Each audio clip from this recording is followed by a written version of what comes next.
જેતપુર પાવીમાં ભારે ટેલરોનો આતંક, બજાર વિસ્તારમાં અકસ્માતોનો વધતો રહ્યો છે ભય। નમસ્કાર, સહજ ન્યૂઝ સાથે હું છું ગોપાલ ભેસાણિયા।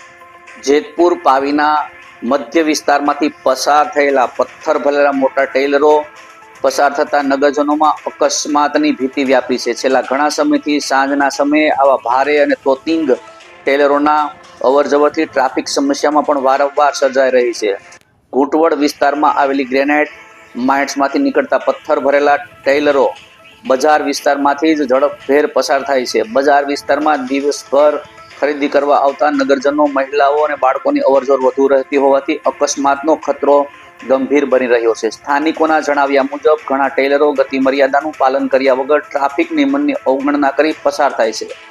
ખાસ કરીને સાંજના સમયે બજારમાં ભારે ભીડ રહેતી હોવાથી કોઈ પણ ક્ષણે દુર્ઘટના સર્જાઈ શકે તેવી ભીતિ વ્યાપી રહી છે। નગરજનો દ્વારા માંગ ઉઠવામાં આવી છે કે ભારે વાહનો માટે બાયપાસ માર્ગ નિર્ધારિત કરવામાં આવે અથવા બજાર વિસ્તારમાં નિશ્ચિત સમય બાદ જ પ્રવેશ આપવામાં આવે। સાથે જ ટ્રાફિક પોલીસ દ્વારા કડક દેખરેખ અને ગતિ નિયંત્રણ માટે તાત્કાલિક પગલાં લેવામાં આવે તેવી માંગ સ્થાનિક લોકો દ્વારા કરવામાં આવી છે। સ્થાનિકનું કહેવું છે કે જો સમયસર તંત્ર યોગ્ય કાર્યવાહી નહીં કરે તો કોઈ મોટી દુર્ઘટના બાદ જ પગલાં લેશે તેવી ચિંતા પણ ચર્ચાનો વિષય બન્યો છે। રિપોર્ટર શિલ્પા શાહ, સહજ ન્યૂઝ, જેતપુર પાવી।